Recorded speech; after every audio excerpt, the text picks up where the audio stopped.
Dia, participantes, ou não participantes também, né? Quem sabe do Plano Vext. Estou dando bom dia porque agora são 10h31 do dia 11 de junho de 2025. Mas também boa tarde, boa noite para você que, quando no futuro, estiver acessando esse conteúdo aqui. Muito legal.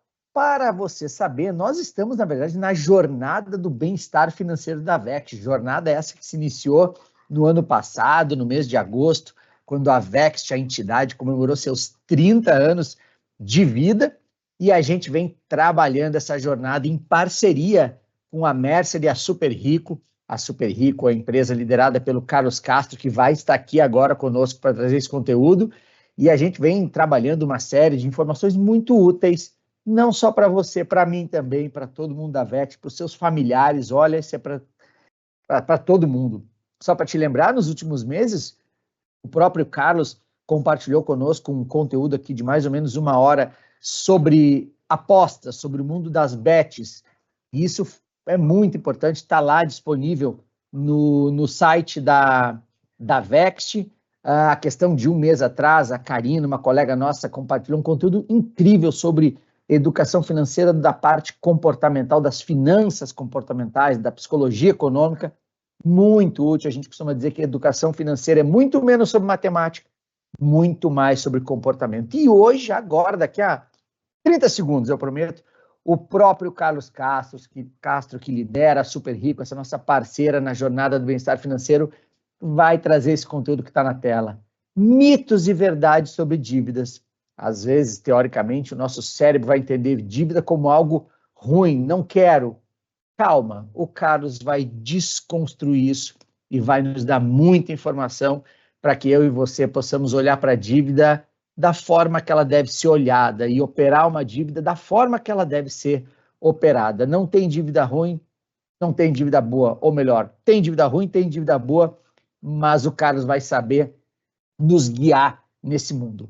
Carlos Castro, muito bem-vindo. É um privilégio para a Vext, liderada aqui pelo Mauro Figueira, toda a sua equipe, te ter aqui como nosso parceiro. Seja bem-vindo e tenha uma ótima apresentação. Estaremos aqui te ouvindo com toda a atenção. E muito obrigado você que está aqui com a gente. Valeu.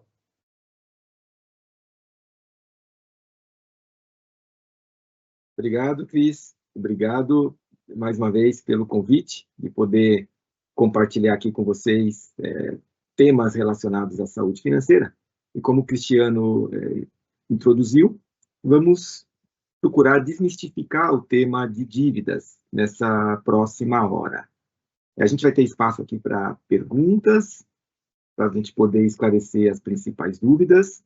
Então, fiquem à vontade para, ao longo da apresentação, vocês já enviando as suas perguntas na medida que eu vou avançando com o material. Esse material também ficará disponível para vocês a posteriori, tá bom? Então, mitos e verdades sobre dívidas. A gente sempre gosta de começar relembrando o tema da curva de vitalidade financeira. O que é esse tema da curva de vitalidade financeira?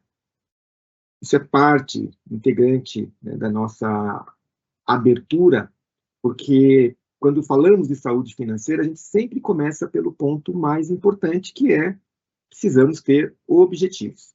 Independentemente da sua situação, por exemplo, se você de repente está com um endividamento que está consumindo ou ocupando um espaço muito grande da sua renda, isso pode estar tirando a sua noite de sono, ainda assim, né, mesmo em situações mais críticas de saúde financeira, a gente precisa procurar respirar para olhar os nossos sonhos, né? Quais são os nossos sonhos? E por que eu falo isso?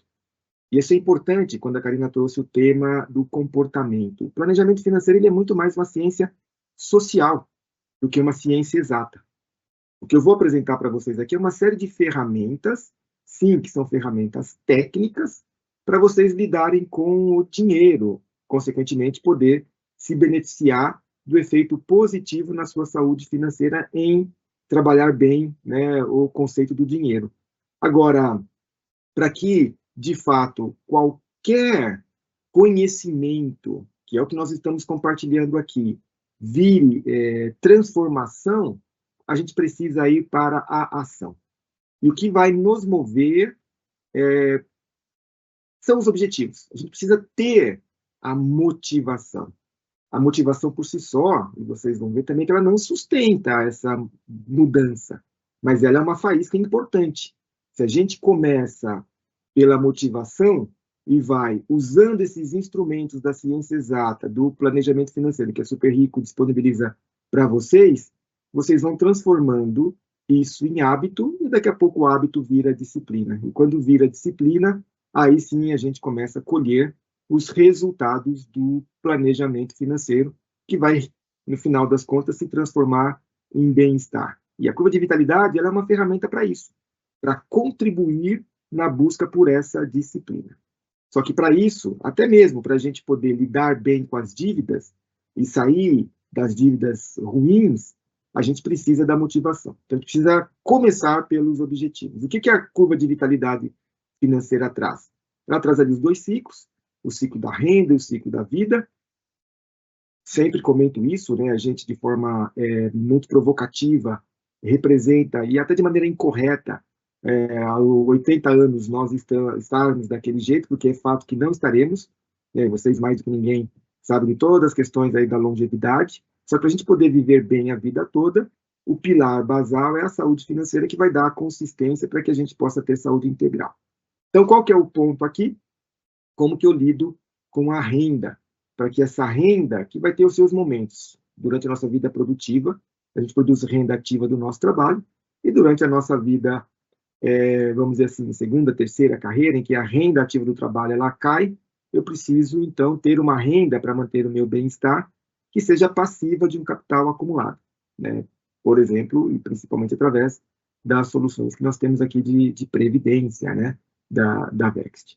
Só que para lidar com essa renda, qual que é o ponto aqui para a gente achar esse equilíbrio? E hoje, haja vista que estamos vivendo mais, é fato, o risco que nós temos por trás disso tudo é o de não sobrar, né, o de não conseguir trabalhar a renda para ter uma poupança que seja suficiente para a gente poder acumular o valor que vai nos dar tranquilidade para manter a nossa longevidade. E o que é fato, quando a gente criou a ferramenta, que também está disponível para vocês testarem, tá? Fazer esse raio-x, vai ajudar a entender quanto que vocês precisam liberar, né, nos seus gastos, nas suas despesas ali mensais, o valor que é o valor para a construção do sonho. Então, o que eu recomendo quando a gente começa pelo objetivo, para você poder avaliar a sua curva de vitalidade, avalie a sua saúde financeira através desse raio-x. Então, ele vai te ajudar a fazer todos esses cálculos, e fazendo esses cálculos, independentemente de você olhar o seu saldo, e eventualmente seu saldo no final do mês ele está negativo, use isso como uma motivação para a gente começar a trabalhar essas dívidas para liberar a poupança para que vocês possam realizar os objetivos. E de tempos em tempos, refaçam o raio-x, né, exatamente para vocês poderem avaliar o quanto vocês estão evoluindo na busca da sua saúde financeira.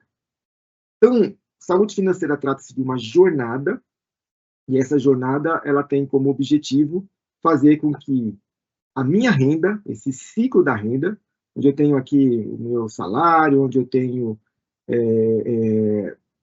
eventualmente, né, renda que já são oriundas de investimentos que eu faço, enfim, quando eu componho essa renda, ela tem que estar em equilíbrio para que no meu ciclo da vida eu possa realizar todos os objetivos. Então, a ciência social, ela demanda, a partir do conhecimento que nós estamos proporcionando aqui, vocês terem elementos para tomada de decisão, e a ferramenta em si, que é ao lado da ciência exata, te dá um caminho mais técnico para você poder lidar com o dinheiro. E a jornada de saúde financeira é esse instrumental, que ele é dividido ali em 4 etapas, e o que a gente vai tratar hoje especificamente é do equilíbrio financeiro, e mais especificamente ainda, dentro do equilíbrio financeiro, vamos olhar para as dívidas.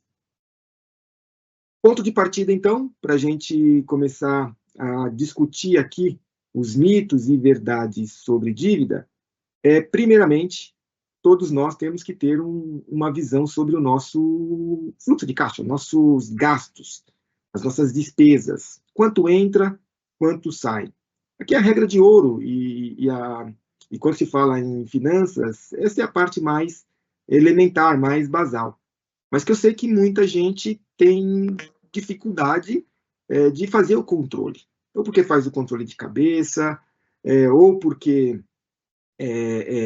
enfim, tem medo, né, do que vai ver depois que começa a fazer esse tipo de controle, porque invariavelmente, quando você começa a entender o seu padrão de consumo, você vai perceber, falando estatisticamente aqui, que a grande maioria acaba gastando mais do que ganha. Por mais que saibamos que a regra é gastar menos do que ganha, a prática ela nos mostra o contrário, e isso é explicado pelo nível de endividamento do brasileiro. O brasileiro ele possui dívidas que acaba comprometendo ali a sua renda, na média em torno de 25% da renda. Os superendividados passa disso. Eu estou falando de casos que você já tem 50% da renda comprometida com dívidas. Vamos desmistificar esse tema das dívidas, para entender quando que a dívida que compromete a nossa renda é boa, quando que ela é ruim. Mas para a gente entender o comportamento da dívida, esse passo que é você analisar o seu padrão de consumo é essencial. Se a gente não tiver essa visão, e aí você pode fazer esse mapeamento usando o instrumental que você tem mais facilidade, seja uma planilha, seja ali um aplicativo, ou mesmo um caderninho. O importante é que você anote, entenda o seu padrão de consumo, para que a gente comece a tomar decisões sobre as dívidas que eventualmente estão comprometendo a sua renda. Um padrão de consumo assim, equilibrado, quando a gente traz o mapeamento das despesas, tá? E aqui eu não quero entrar em regra, aqui é uma pura coincidência o número 50, 30, 20, porque existe um relatório que se chama POF, que é o Planejamento, planejamento Orçamentário da Família Brasileira, tá? Que é o IBGE que publica, e quando a gente se debruça sobre esses números, a gente vê que um orçamento mais equilibrado, que consegue liberar aqueles 20% que vão para a poupança que vai permitir você realizar os seus projetos de vida, tem mais ou menos essa distribuição. Ou seja, os gastos essenciais, eles comprometem 50% do dinheiro, da renda, as despesas sociais comprometem ali 30%, e 20% são aquelas despesas que vão para a construção dos projetos. Eu sei que muita gente acaba não evoluindo nesse controle financeiro porque não entende muito bem o porquê anotar, ou porquê, na realidade, você classificar. E a minha recomendação é que a gente simplifique essa classificação nesses elementos que estão aqui, ou nessas rubricas que estão aqui, para facilitar a tomada de decisão. Se você simplesmente entender que as despesas essenciais são alimentação, transporte, habitação, saúde, cuidados com pessoais, educação, vestuário, enfim, que aqui, muito provavelmente, não há muito espaço para fazer grandes mudanças, a menos que você opte por, de repente, mudar a forma como você vive, porque nós estamos falando das despesas, que são as despesas mais voltadas para a subsistência. As despesas sociais, em linhas gerais, são aquelas despesas relacionadas ao lazer. E o valor que você guarda, e aí eu trouxe aqui, por exemplo, o tema de financiamento, até para já adiantar que, sim, financiamento é uma dívida, e pode ser, e é uma dívida boa se ela constrói patrimônio.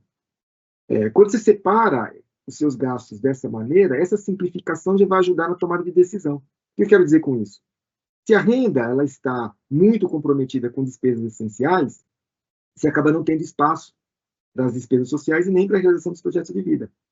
Então, aqui, entendendo que talvez você não queira mudar esse estilo de vida, porque são decisões mais difíceis, que elas mexem exatamente com questões estruturais, como mudança de casa, mudança de cidade, mudança de bairro, eventualmente o que você pode fazer para reequilibrar é buscar aumentar a renda. No entanto, os maiores desperdícios, exatamente porque a gente não faz esse controle, faz a conta de cabeça, acaba indo mais para as despesas sociais. Então, se esses desperdícios eles existem, você não precisa eliminá-los, mas sim controlá-los, para que você possa fazer melhores escolhas e chegar nesse equilíbrio. Então, é mais um parâmetro para que vocês tenham, para que vocês possam começar a controlar, e aí olhem com muito cuidado para o nível de comprometimento dessa renda com a dívida. E a dívida que você tem que olhar é aquele saldo devedor. Eu tenho cartão de crédito, não é o valor da parcela que você está pagando, mas se você fosse quitar o cartão de crédito, quanto que você deve? Eu tenho financiamento imobiliário. Se eu fosse quitar o meu financiamento imobiliário, quanto que é o saldo devedor? Quanto que eu devo? Faça o mapeamento dessas dívidas para a gente aí sim, agora, entrar no tema. Tá, eu tenho uma dívida, mas como que eu lido com ela? Então é sobre isso que a nossa palestra vai tratar hoje, tá? Então vamos lá. A gente trouxe aqui 20 mitos para a gente desconstruir a ideia de que dívida, de repente, não é uma coisa boa. Por isso que o primeiro mito, né, o mito número 1, é que nós acreditamos que toda dívida ela é ruim. E a pergunta é, será que ela é ruim mesmo? O mercado, né, o crédito, ele existe, e se bem usado, se a dívida for bem usada, ela não necessariamente ela é uma coisa ruim dentro do nosso planejamento financeiro. Veja, a gente precisa, para lidar com a dívida, a gente precisa fazer planejamento. Então vamos separar as dívidas que são ruins e das dívidas que são dívidas boas. Dívidas ruins são aquelas que a gente usa para financiar o nosso consumo. Então, eu falei que 70% dos brasileiros eles estão endividados e eles nem percebem que estão entrando na dívida exatamente porque eles não têm um controle de gastos. Se ele não tem um controle de gasto, né, no sistema financeiro, os bancos, eles já colocam ali para você um crédito disponível no cheque especial ou o cartão de crédito. Não sei se vocês sabiam, mas existem 210 milhões de cartões de crédito nas mãos dos brasileiros. A população brasileira, ela está, segundo o último censo, em 206 milhões de brasileiros. Né? Pô, mas você tem mais cartão que brasileiro. Mas o pior não é isso. O pior é que a gente está considerando que absolutamente toda a população teria um cartão de crédito, desde a criança que tem meses de idade, né? Ou seja, que não está em idade ativa, né, de trabalhar, teria um cartão de crédito se a gente fosse fazer essa equiparação, né, de que 206 milhões de brasileiros para 210 milhões de brasileiros dá 1,2, 1,3 cartão para o brasileiro. Então, o erro não é 1,2, 1,3, esse número ele sobe para mais de 3 cartões por brasileiro, porque a gente tem que considerar a população economicamente ativa. Né? Crianças, obviamente nem tanto, mas a expectativa é que não tenham cartão de crédito, né? Ou seja, somente a partir de determinada idade. Então, vamos assumir que a conta o brasileiro ele tem mais de 3 cartões. E por que o brasileiro tem mais de 3 cartões? Porque ele usa o cartão como uma extensão do salário. Essa é a explicação. E todo mundo sabe, quando você tem um cartão de crédito, a primeira pergunta que você faz é qual é o limite. Se o limite é de 5 mil, você tem 3 cartões com limite de 5 mil, você considera que tem mais 15 mil reais para gastar. Né? Você pode até ter mais 15 mil reais para gastar, mas você não tem a renda depois para cobrir esse gasto. Então, aqui vem o erro, né, de uma dívida ruim, porque no final você acaba assumindo o cartão de crédito, esse crédito disponível, que você não vai pagar na data porque você simplesmente usou para expandir a sua renda, assim como o cheque especial, para fazer as compras que financiam o consumo. O que são compras financiadas aí pelo consumo? Supermercado, roupa. Então, isso não constrói patrimônio. Então, isso é uma dívida ruim. 50% dos 70% dos brasileiros endividados têm dívida no cartão de crédito. Então, foi lá, gastou, porque o erro foi considerar que isso é uma extensão da renda. Por isso que você só vai perceber se está usando esse crédito que está disponível como extensão da renda se você fizer o seu controle. Se existem dívidas ruins, quais são as dívidas boas? A dívida boa é o financiamento, por exemplo, imobiliário. Até porque quando a gente olha as taxas de juros, a taxa de juros está alta hoje no Brasil, né? Isso afeta diretamente a dívida que a gente tem, por exemplo, do cartão de crédito e cheque especial. Mas o financiamento imobiliário, e sendo pragmático também, a grande maioria dos brasileiros vai conseguir comprar a casa própria fazendo um financiamento. E não tem nada de errado nisso. Isso é uma dívida boa. Ah, ok, eu vou olhar o cálculo que eu vou fazer, dependendo do financiamento que eu vou fazer, esse financiamento, o valor devedor, ele pode comprar 2 casas, 2 imóveis e meio, é verdade. Só que é um juro menor, exatamente porque o imóvel ele é dado ali como garantia, e na prática, muitos brasileiros que vivem de aluguel não conseguem pagar o aluguel e poupar para poder comprar o imóvel pagando à vista. E como o sonho do brasileiro, até mesmo antes de pensar na aposentadoria, acaba sendo a compra da casa própria, desde que você faça um planejamento, o financiamento imobiliário ele é uma dívida boa. E qual que é a lógica disso? No final, você tem um patrimônio. Então, a dívida que constrói o patrimônio, ela é uma dívida boa. A dívida que destrói, né, a sua qualidade de vida, ela é uma dívida ruim. Não que usar cartão de crédito ou mesmo cheque especial não sejam meios que você possa se beneficiar em momentos de imprevistos. Porém, se não usado adequadamente, se torna uma dívida que realmente tira a sua saúde financeira. Então, dívida boa é dívida que constrói patrimônio. E tudo que a gente está falando aqui, leve em consideração que vocês precisam de planejamento. E se você vai fazer um financiamento imobiliário, que é uma dívida boa, você precisa limitar todas as suas dívidas, incluindo o financiamento imobiliário, a 30% do seu comprometimento de renda, né, para que você não tenha nenhum tipo de imprevisto que, no final, possa comprometer a capacidade de pagamento dessa dívida, e por ser uma dívida mais barata que existe no mercado, porque seu imóvel ele é dado em garantia para o banco, o não pagamento dessa dívida significa perder o imóvel, tá bom? Então esse é o mito número 1 de que toda dívida é ruim, mas não, existem dívidas boas.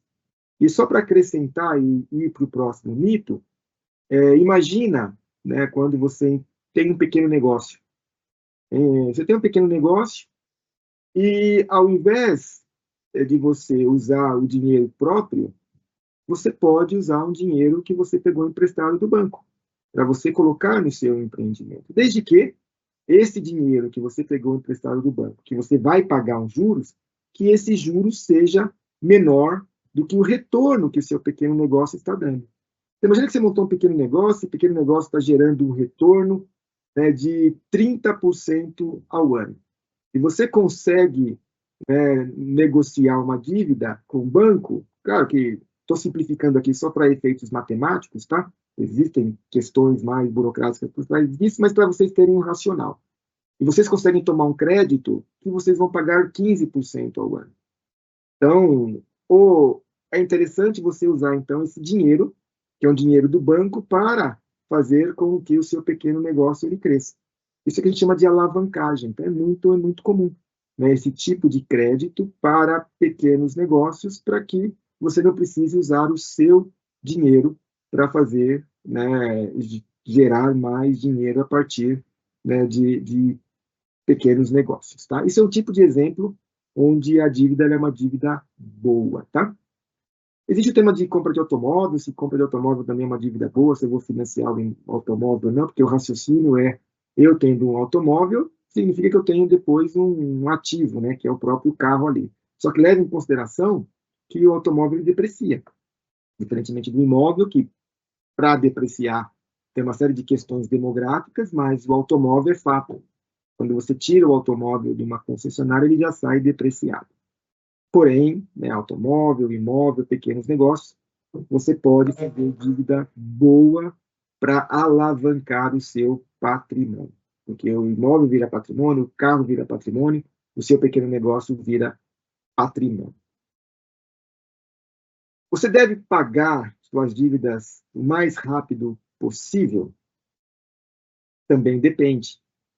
Quando a gente começa a fazer um planejamento financeiro, e as dívidas elas estão machucando a nossa saúde financeira, na medida que a gente vai liberando dinheiro, né, espaço na nossa renda, a gente quer quitar todas as dívidas o mais rápido possível.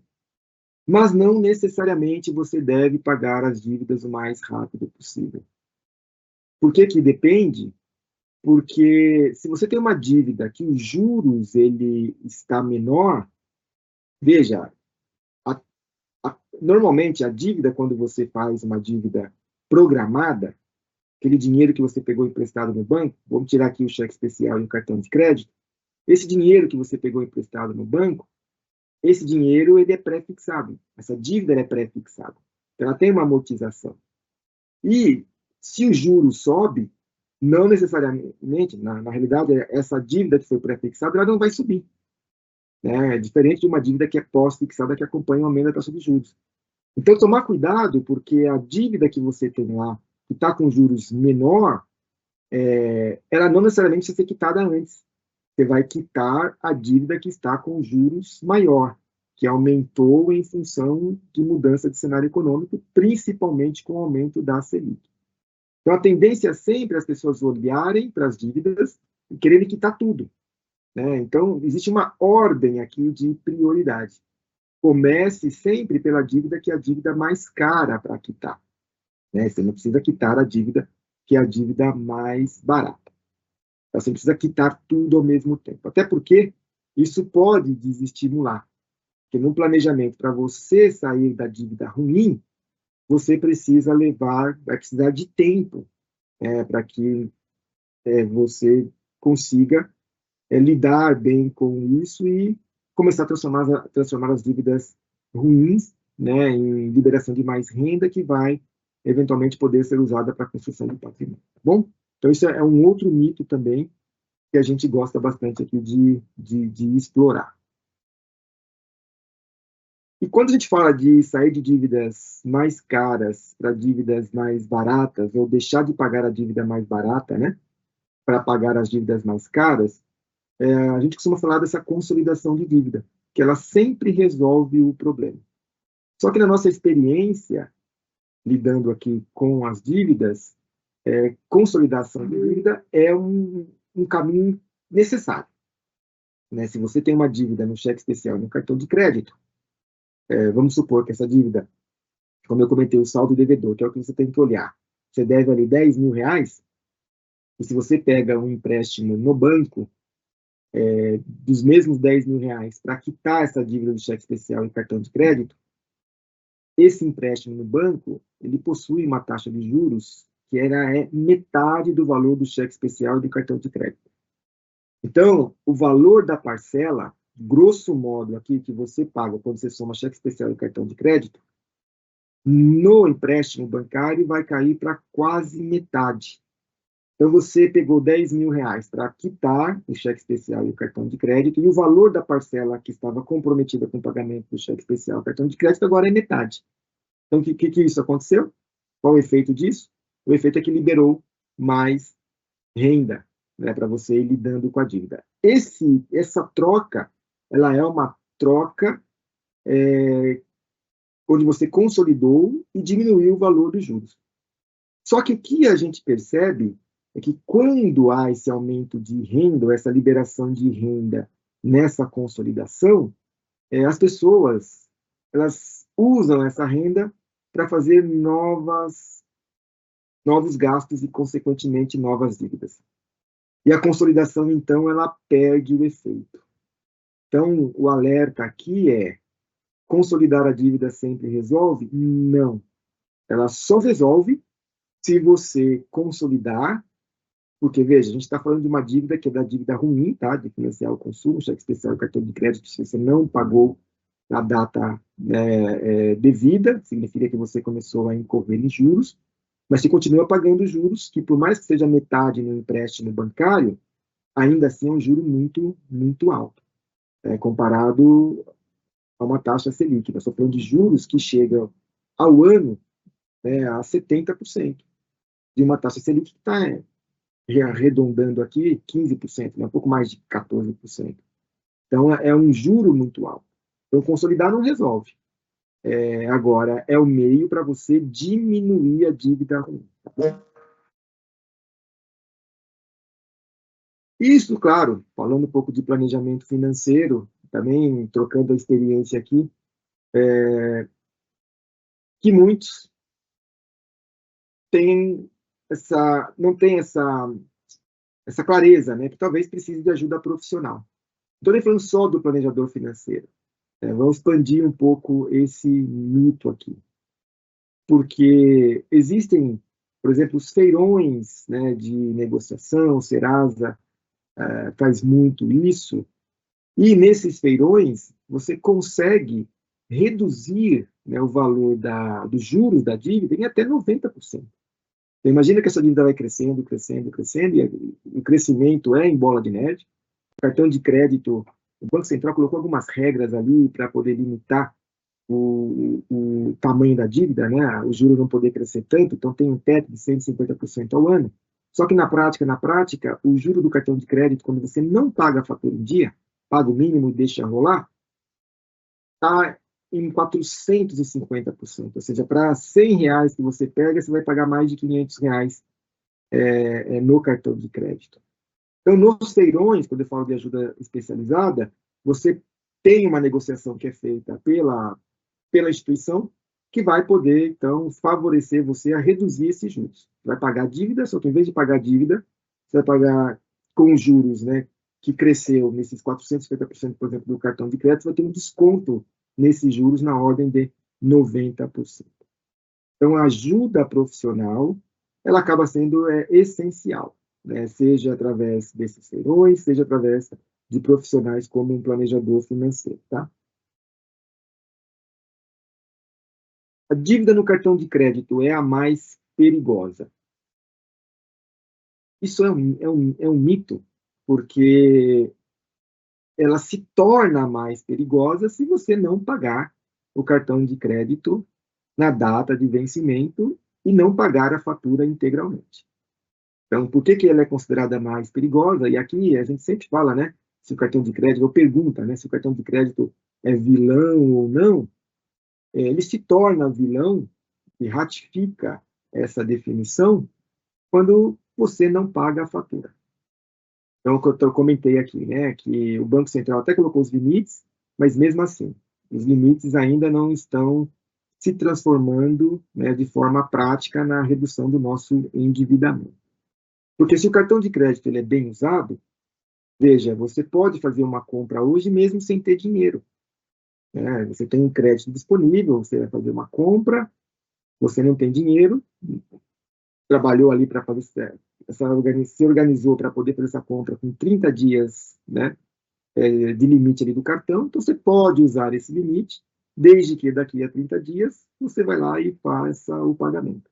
Às vezes você não tem dinheiro disponível, surgiu uma oportunidade, usou o cartão de crédito para fazer essa compra. Tudo bem. O erro é você não pagar a fatura na data de vencimento.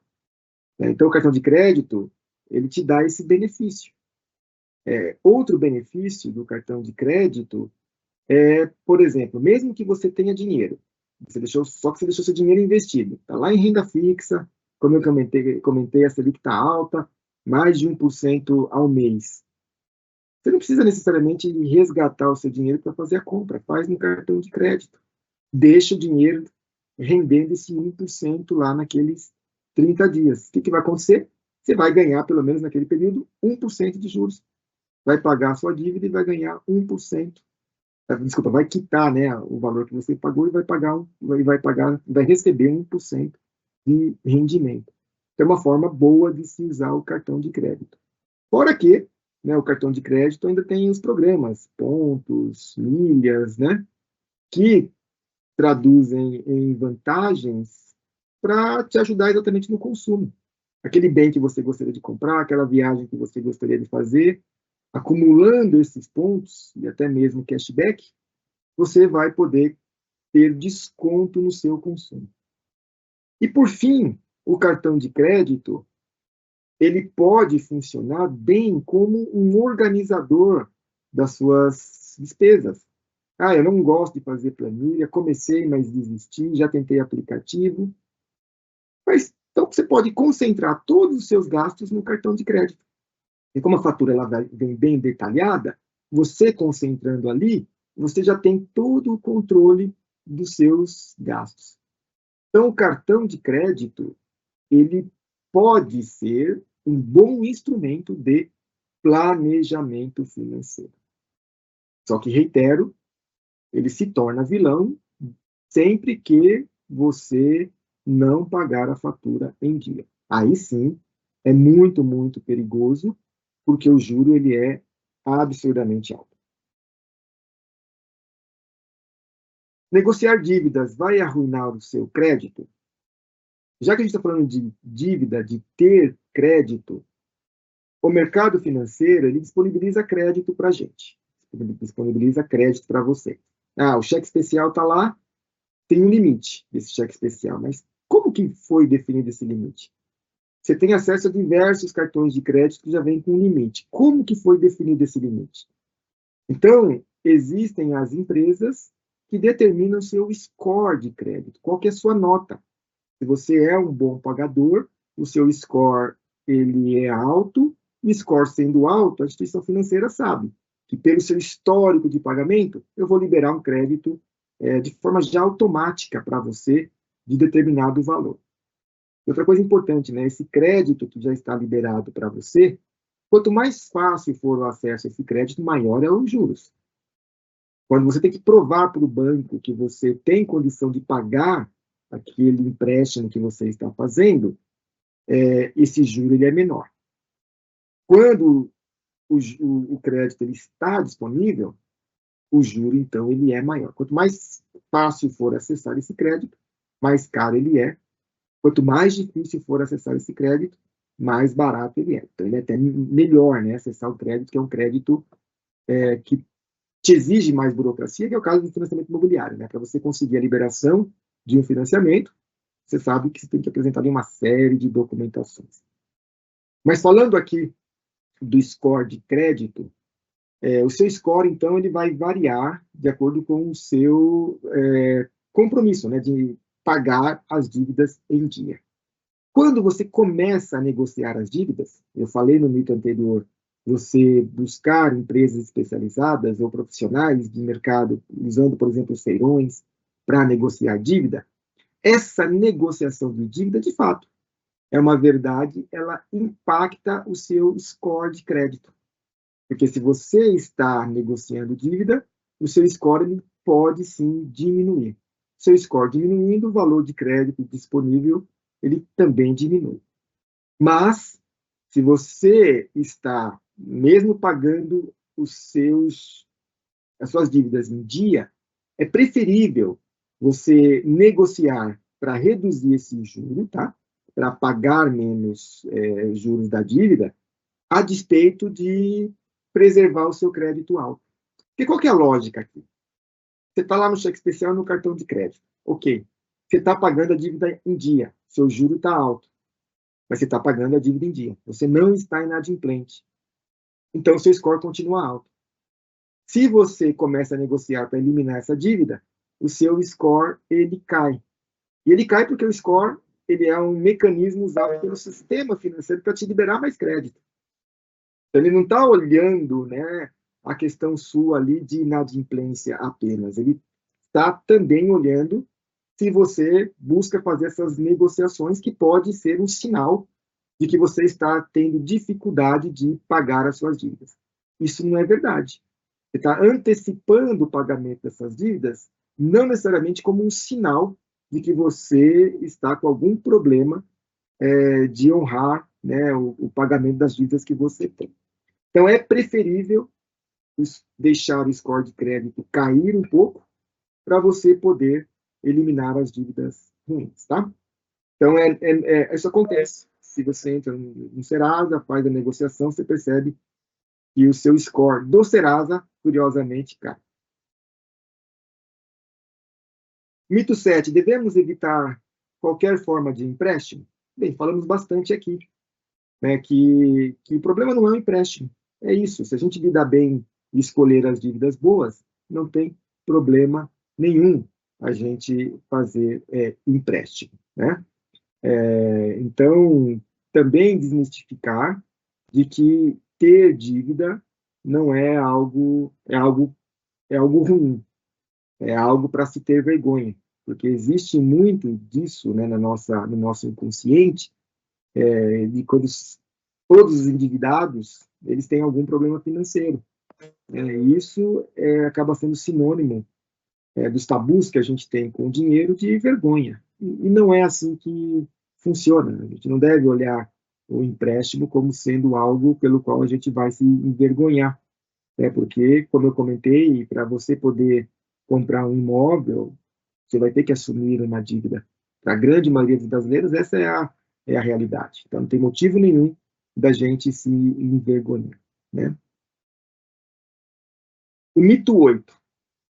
Você nunca deve pedir empréstimos a familiares e amigos. Aqui eu sei que é um mito e é bastante polêmico. O que a gente sempre recomenda aqui nesses casos? Então, você imagina, vamos falar daquela consolidação de dívida. A consolidação de dívida, você está trocando dívida mais cara por dívida mais barata. Porém, familiares e amigos podem até te ajudar, né, nessa redução dessa dívida, cobrando juros, né, bem menores do que o menor juro disponível, né, no mercado para você consolidar sua dívida. Isso, no entanto, só deve ser feito desde que, por mais que esse relacionamento seja um relacionamento em que as pessoas de fato querem contribuir, querem ajudar, mas separar essa proximidade, né, do relacionamento, regindo essa relação da dívida por um acordo. E esse acordo ele precisa ser formal. Porque cuidando das famílias aqui, a gente vê na família, né, mesmo entre cônjuges, um ajudando o outro, não, deixa que eu te empresto dinheiro para você pagar essa dívida, depois você me paga. Só que se acontecer algum imprevisto e essa dívida não for passível ali de quitação, você vai começar a ter uma série de problemas pessoais. Então, falar, não vou pegar empréstimo para evitar problemas pessoais, é o que está no nosso conhecimento aqui, né? A gente procura, a gente evita fazer isso. Mas se a gente tem essa proximidade, essa intimidade, desde que a gente crie um mecanismo, então, formal, pode funcionar. A gente tem feito em casos assim, e isso tem ajudado muitos a desalavancarem com a ajuda da própria família. Agora, para que isso funcione e separar, né, o relacionamento emocional da questão da necessidade técnica aqui, crie um acordo. Não estou dizendo que precisa ser um acordo que você precisa lá registrar no cartório ou algo que valha. Não, não necessariamente, tá? Mas tenha um acordo de como esse valor vai ser pago, data, em quantas vezes, né, com que juros, para que você não perca o amigo, não perca o familiar, tá? Então, mito 9. Só pessoas irresponsáveis têm dívidas. Então, já falamos que isso não é uma verdade, né? Vamos aprender a lidar com a dívida, isso vai fazer bem para o nosso patrimônio. Mito 10. Né? Uma vez endividado, sempre endividado. Eu vejo que muita gente fala que para poder manter os seus gastos, né, seu padrão de consumo ali, só fazendo dívida. Né? Só fazendo dívida que eu consigo me manter. Explicação, uma delas, é esse exemplo que eu trouxe aqui do número de cartões de crédito que a gente tem, né? Então, uma vez endividado, sempre endividado? Não. Porém, para isso, o que precisa ser feito é esse planejamento para você ir eliminando as dívidas ruins. Né? Esse mito ele surge do uso do cartão de crédito naquele pagamento que é o pagamento mínimo. Eu pago o mínimo sempre. Então, eu vou pagando o mínimo, vou consumindo, pagando o mínimo, e é naturalmente que você vai ficando sempre endividado, porque a dívida ela vai, juros sobre juros, né? Quando juros compostos, a dívida ela vai ficando grande, tá? Então, para evitar esse tipo de problema de dívida que vai se avolumando e virando uma bola de neve, usar as estratégias para poder eliminar. É melhor evitar o uso de cartão de crédito. Eu expliquei que é um mito, né, acreditar ao cartão de crédito ele como um vilão.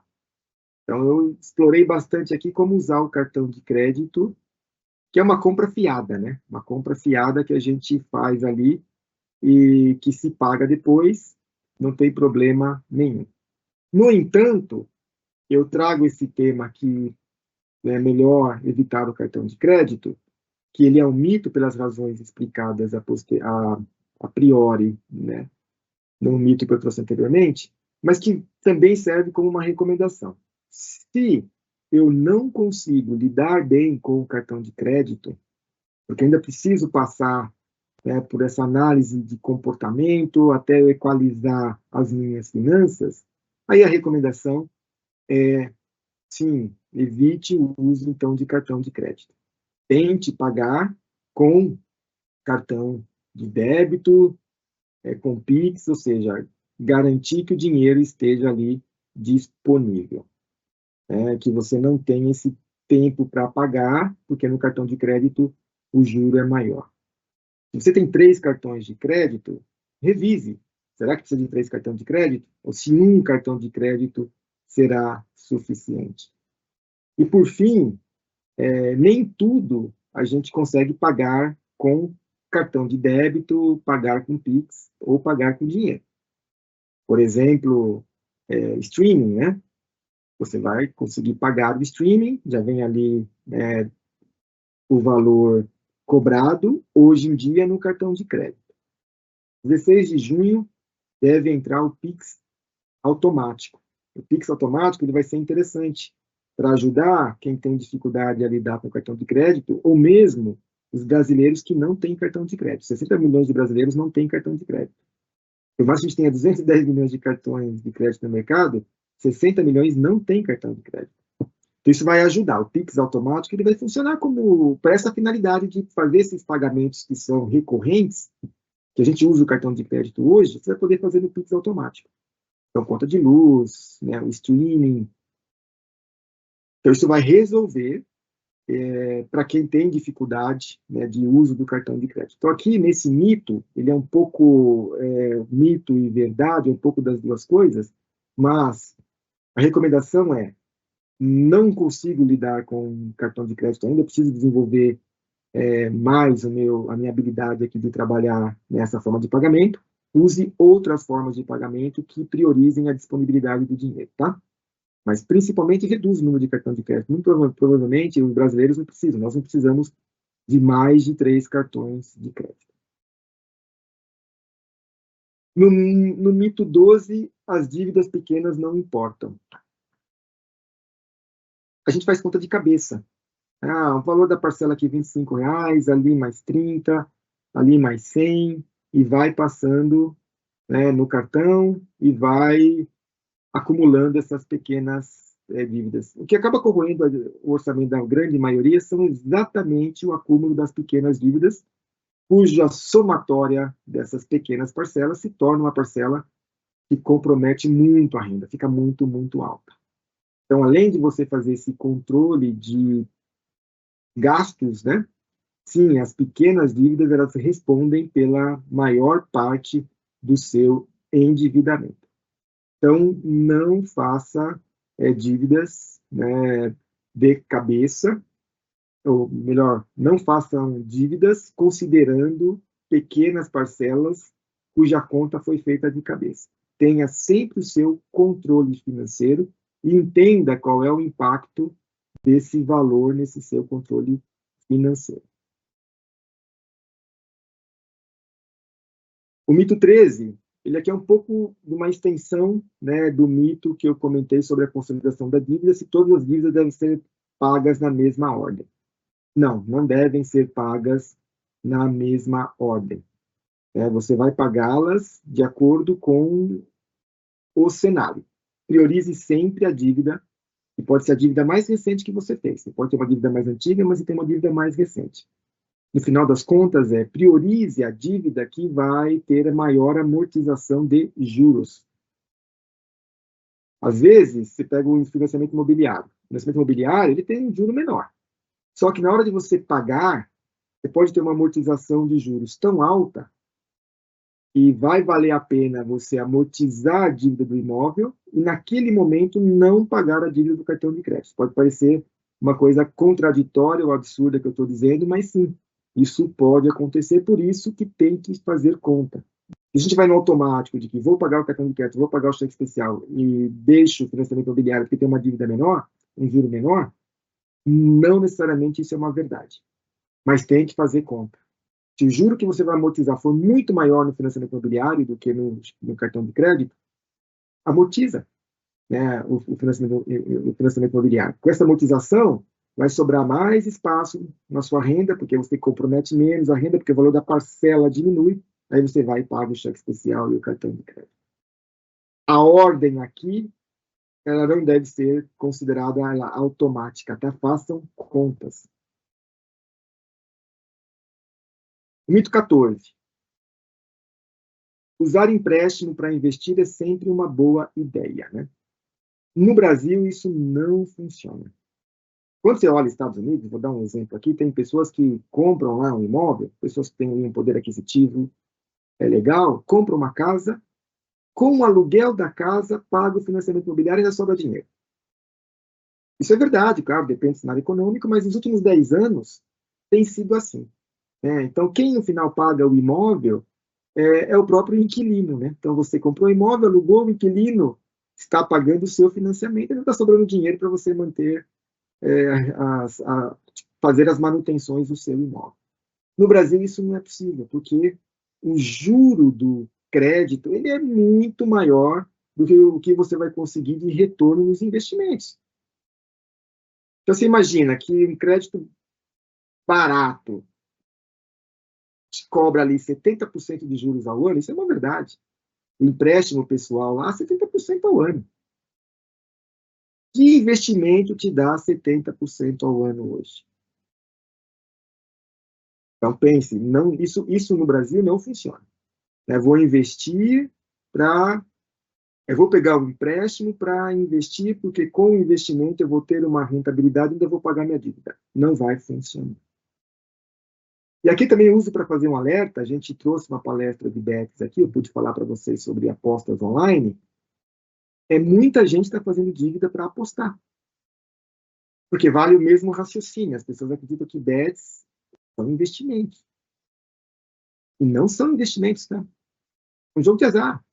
Só que pior ainda, né? Se você não tiver, e a probabilidade de você ganhar é menor, então considerar que você vai pegar um dinheiro emprestado para jogar, com a expectativa de que você vai receber um dinheiro maior, que vai ser suficiente para você pagar sua dívida e ainda fazer dinheiro, isso não vai acontecer, tá? Então, isso é um mito, que é o mito 14. Pagar a dívida integralmente sempre melhora o seu score de crédito. Então, eu expliquei o score de crédito. O que impacta o score de crédito? É o pagamento da dívida em dia. Você tem dívida, mas está pagando em dia, você não está devendo, não está atrasando. Aí o seu score vai aumentando, vai liberando mais crédito para você. Tá? Se você quita a sua dívida, o seu score ele é afetado, ele diminui. Tá? Por isso que isso aqui, junto com outro mito, é quando você começa a negociar dívida. Você nem tá pagando a dívida, você está negociando. No mito 15, que você está pagando, o efeito é o mesmo. O score cai. Mas tudo bem, né? Se o score cair, não tem problema nenhum. É preferível que o score caia em troca, né, de você melhorar a sua saúde financeira, expelindo as dívidas que fazem mal. O mito 16. As dívidas antigas não afetam o crédito. Muita gente deixa a dívida caducar. Sabe aquela coisa? Vou esperar, porque tem no imaginário, eu chamo de imaginário, porque muitos acreditam que depois de 5 anos, se eu não paguei aquela dívida, ela caduca. Eu volto a ter crédito de novo. Não, não caduca. Tá? As empresas que monitoram o score de crédito, elas vão continuar considerando que você tem uma dívida pendente. Então, esperar os tais 5 anos para a dívida caducar, isso é um mito. Ou seja, você vai ter que pagar, né? Não tem como. Do contrário, você vai continuar sem crédito, tá? Já encaminhando para os 3 últimos mitos aqui, o mito 17, que é pagar o mínimo é suficiente, já falamos que não. No cartão de crédito, esse é o maior erro que a gente comete, de pagar apenas o mínimo. As dívidas de longo prazo são sempre desvantajosas. Eu fiz o financiamento imobiliário. Em quanto tempo eu faço financiamento imobiliário? 30 anos. E será que essa dívida é desvantajosa? Se você comprou um imóvel financiado, né, com uma taxa Selic de 9%, e comparando com a taxa Selic que está hoje a 14,25%, então essa dívida que você fez a 9%, que você já pré-fixou, ela não necessariamente ela é ruim pelo prazo que você tem de 30 anos. Tá? Então não é desvantajoso, porque ao final você vai pagar 2, 3 imóveis com esse financiamento. No caso do financiamento imobiliário, para o qual esse mito se aplica, que são as dívidas mais longas que a gente faz, na maioria dos casos, a gente quita um imóvel em 15 anos, que continua sendo um prazo longo. A gente começa com 30, hoje você pode financiar um imóvel com mais de 40 parcelas, né? 40 anos, mas na média a gente acaba quitando em 15 anos. Então veja, tudo depende mesmo dessa análise de quanto custa essa dívida. O mito 19, só conquisto as coisas se tiver um boleto para pagar. Aí é um erro nosso, né? Mas vamos traduzir esse mito, em vez de você ter um boleto para pagar, que é ter uma dívida, considere isso um investir. Você tem um boleto, que é a sua previdência, que você tem que ir lá pagar, isso é uma forma boa, né? De você guardar dinheiro. Isso quando a gente fala assim de gatilhos que nos ajudam a mudar o nosso comportamento. A gente acredita, e eu vejo isso no nosso comportamento, a gente tem um boleto para pagar, de fato a gente acaba assumindo ali um compromisso, as coisas acabam avançando. Mas só toma cuidado, esse boleto, se ele te endivida, ele é ruim, mas se ele te constrói patrimônio, que é um valor que você vai tirar, sabe? Vou pagar primeiro o dinheiro que vai para a aposentadoria, que vai me gerar renda passiva lá na frente. Isso aí está ótimo. Aí isso deixa de ser mito e passa a ser verdade. E para concluir, quem não tem dívida não tem vida. Não, né? A gente pode ter vida se soubermos lidar com o crédito. Né? O crédito pode nos ajudar a exatamente, paradoxalmente, o que pensamos, pode nos ajudar a construir patrimônio. Acabamos de entregar o nosso imposto de renda, certo? Lá no imposto de renda, nós temos lá os nossos passivos e ativos. Eu vejo muito patrimônio crescendo, que é a diferença do ativo e do passivo, que é o seu patrimônio líquido. Está lá na penúltima página do seu imposto de renda, todo mundo tem que olhar. Quanto que o meu patrimônio cresceu em relação ao ano passado? Eu vejo muitos patrimônios crescendo com o aumento de passivo, porque a pessoa aumentou a sua dívida, só que aquela dívida fez com que aumentasse o ativo, e aí o patrimônio líquido ficou maior. Esse é o típico exemplo de crescimento patrimonial de enriquecimento, em que você está usando o passivo para poder criar mais ativos e seu patrimônio líquido crescer. E, por fim, deixar aqui para vocês, né, um cuidado. A gente falou que quem não tem dívida não tem vida. Não é uma verdade, mas tem que tomar cuidado com a dívida ruim. Acho que no final, né, o que a gente tem que ter de consciência aqui é que se você usa um dinheiro que não é seu, você pode estar vivendo uma vida que não é sua.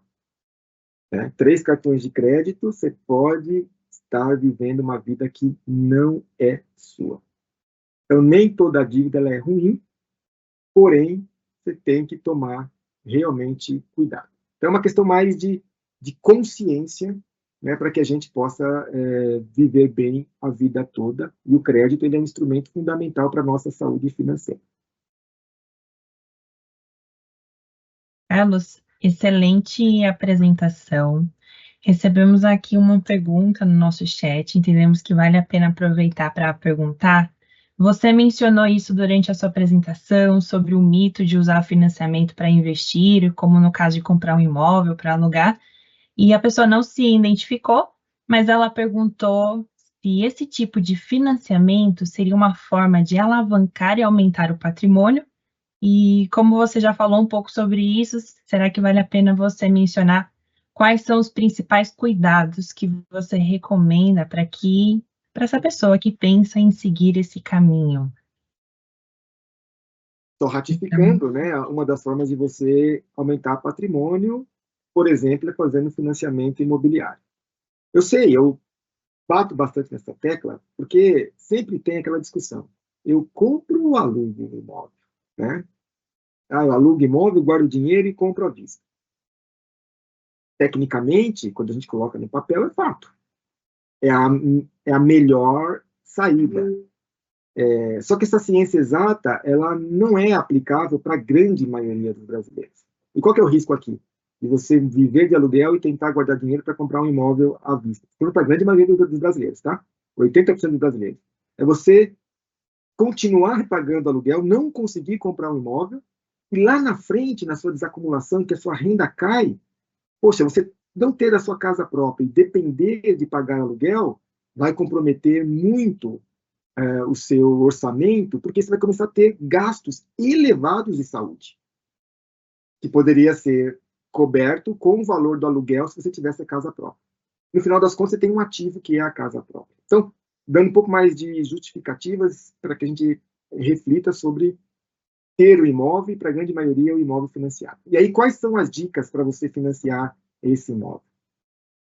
A primeira dica, a dica importantíssima é limite o comprometimento da sua renda com, no máximo, 30% da dívida. Mas aí não é a dívida só do imóvel, que é um outro erro que a gente comete também. Junta todas as dívidas. Quanto você tem a pagar de cheque especial, cartão de crédito, empréstimo bancário, mais a parcela do financiamento imobiliário. A soma disso tudo, no mês, não pode passar mais que 30% da sua renda. Se você ganha 100, a soma dessas dívidas, elas precisam ser de, no máximo, 30. Se a sua dívida é só do financiamento imobiliário, ótimo, você tem mais espaço para aumentar ali, então, o valor da parcela. 30%. Dica número 2. Dê a maior entrada que você puder, tá? Para diminuir o número de parcelas. Hoje, os bancos, na hora de financiar, eles aceitam um valor mínimo, né? Então, aumente esse valor para você ter menos parcela para pagar. E para quem é seletista, a maioria de nós aqui, se não a totalidade, use o fundo de garantia para ir amortizando essa dívida. Como o fundo de garantia ele paga, hoje ele paga, ele é até corrigido pela inflação, antes era 3%, agora ele corrige pela inflação, que for maior ali e tal, mas use o fundo de garantia, porque obviamente, como eu falei, a correção do fundo de garantia é muito menor do que o valor dos juros desse seu financiamento. Então, com o fundo de garantia, você vai amortizando. E, por fim, aí existem 2 tipos de amortização. Existe a tabela SAC e a tabela Price. As vantagens e desvantagens são algumas, mas o que eu recomendo é, se você vai fazer financiamento imobiliário, para ter mais segurança em relação ao seu comprometimento de renda com essa parcela, vai na tabela SAC. Na tabela SAC, o valor da parcela é maior, porque você acaba amortizando muito mais juros no início, só que aumenta a sua previsibilidade, porque ao longo do tempo a parcela ela vai ficar menor. Às vezes a parcela Price ela cabe no bolso, porque ela é sempre fixa, né? A SAC ela vai aumentar a previsibilidade para você, porque ela vai diminuir. Então isso vai fazer com que o comprometimento da sua renda no tempo vai ficando menor com a parcela de financiamento imobiliário. Então, isso que a gente está falando do financiamento imobiliário vale para qualquer tipo de dívida que você faça. Existe planejamento para que esse crédito ele contribua para a sua saúde financeira. Carlos, muito obrigada pela resposta, foi super esclarecedora. E agora, para fechar esse encontro, eu passo a palavra para o Cris fazer o encerramento. Cris, é com você.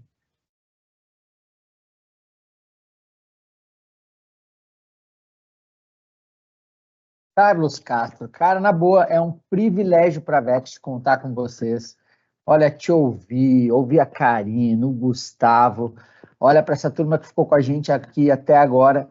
É muito privilégio, obrigado mesmo, em nome de toda a diretoria da Vext, dos seus conselhos, em nome do Mauro Figueira, nosso diretor-presidente, o Vinícius Narciso, nosso diretor de investimentos e finanças. Cara, foi muito, muito bom, de novo. Como todas já desse ano, já te falei, vida longa para essa parceria e você, participante, espectador dessa nossa reunião online aqui, aproveite esse conteúdo para sua família. É a Vext aqui apoiando vocês nesse planejamento, nessa jornada rumo ao futuro. E aqui hoje a gente foi privilegiado de ouvir aqui o Carlos. Obrigado por tudo isso. Carlos, de novo, um abração aqui da turma da Vext. E você que ficou aqui, obrigado também pela presença. Eu me despeço, eu e toda a equipe que estávamos aqui por trás deste evento. E em breve teremos mais. Fiquem ligados aí, fiquem ligados nas nossas redes sociais, nos nossos canais de contato da Vext, para saber quando teremos novas oportunidades. E em breve aí temos a Semana Mais Vext no mês de agosto, próximo ali do dia 12 de agosto, que é o dia da Vext, sempre com mais novidades e mais conteúdos. Carlão, muito obrigado. Um abraço para todos. Valeu.